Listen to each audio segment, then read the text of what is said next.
Clem se demande quel est votre pire souvenir d'émission ou d'invité. Ben, c'est difficile. Hein, Ou en tout cas, non, oui, ben, alors voilà, on me demande toujours des anecdotes, c'est horrible parce que j'en ai pas. Alors là, on vient de fêter la 2000e de C'est dans l'air, et c'est normal, mes confrères journalistes, j'ai fait quelques interviews pour la presse écrite, me sollicitent pour me dire alors, c'est quoi votre meilleur souvenir, c'est quoi le plus mauvais?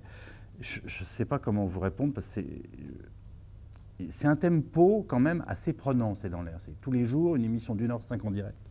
Il n'y en a pas énormément. Comme ça, moi j'ai d'autres activités qui me demandent du travail, donc on va dire que c'est une bonne moitié de ma vie professionnelle. Je voudrais bien vous faire une réponse plus précise, mais j'y arrive pas. Parfois, des mauvais souvenirs ne sont pas conditionnés à un thème d'émission, où on pourrait considérer un jour, je me suis engueulé avec un invité, je lui dis, il a commencé à me menacer pendant un reportage, je lui dis, mais non, c'est lui qui m'a dit, mais si c'est comme ça, je m'en vais. Je lui dis, allez-y, partez.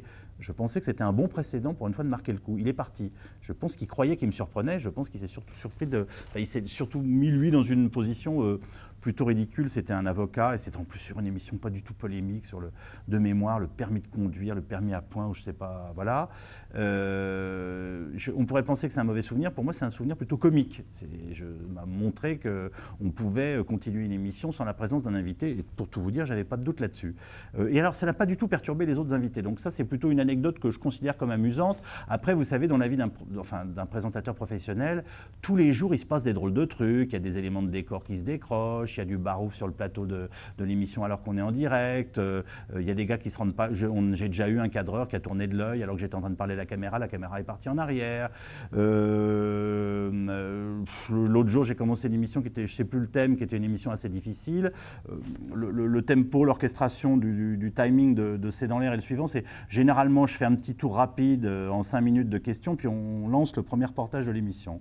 Au bout de 10 minutes, ce qui était déjà un petit peu en retard, mon producteur, Jérôme Bellet, m'a dit à l'oreillette, il y a un bug informatique, vous n'aurez aucun sujet ce soir, donc préparez-vous à faire une émission 1h05 en filet, en apnée d'une certaine façon. Bon, moi j'étais avec ça fait bizarre quand on vous dit ça, mais enfin, c'est quand même notre métier. Donc j'ai commencé à faire une méthode que j'emploie parfois dans d'autres émissions, qui font partie de mes méthodes d'interview, à ce que j'appelle ronger mon os. Donc je me souviens très bien, j'étais sur un de mes invités, j'ai fait 10 minutes d'interview sans lâcher mon os, et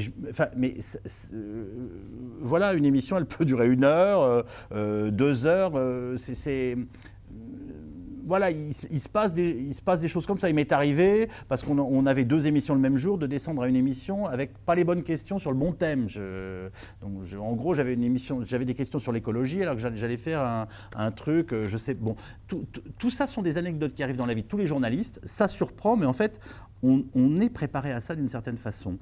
Voilà pour ce que je peux dire. Moi, les mauvais souvenirs, c'est quand je sors d'une émission et que je me dis ça n'a pas tourné, on n'a rien appris. J'ai pas un souvenir particulièrement saisissant d'une émission qui me. Je peux être déprimé parce que je me dis c'était pas formidable ce soir, et quand je ressors et que je me dis hier par exemple, on a fait une émission sur la Chine et l'exposition universelle.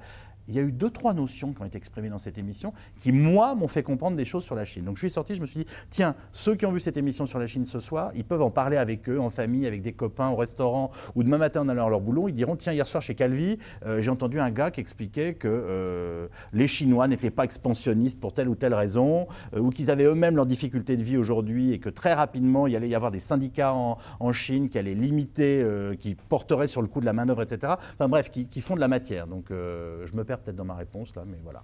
Donc pas d'anecdote.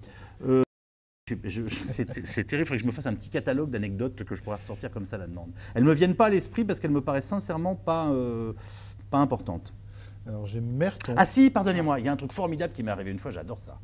J'ai fait une émission, ça c'était merveilleux, c'était quand même dans la première partie de C'est dans l'air, la première ou la deuxième année, on avait au début on avait 6 ou 5 invités, après on est passé plutôt à 4 ou à 3, parfois 3 plus un correspondant à l'étranger.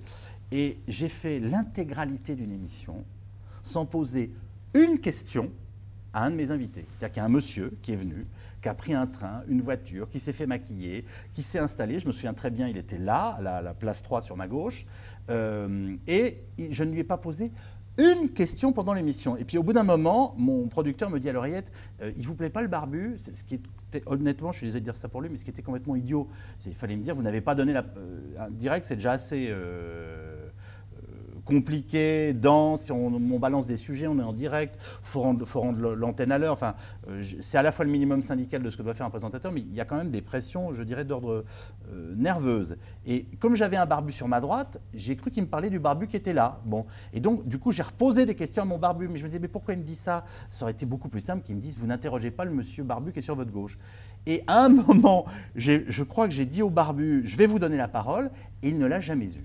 Et donc, je suis arrivé à la fin, j'ai eu mon générique. Donc, on a un invité qui a passé 1h05 de plateau sans que je lui ai jamais posé une question, ce qui est hallucinant, ridicule et complètement dingue. C'est le truc, je pense, le plus particulier que j'ai fait dans C'est dans l'air, là, que je viens de raconter. Mais il était sympathique, parce qu'il était très souriant à la fin. Mais il était charmant, oui, c'était un barbu charmant. Donc, en fait, c'était pas, je ne faisais pas la gueule au barbu.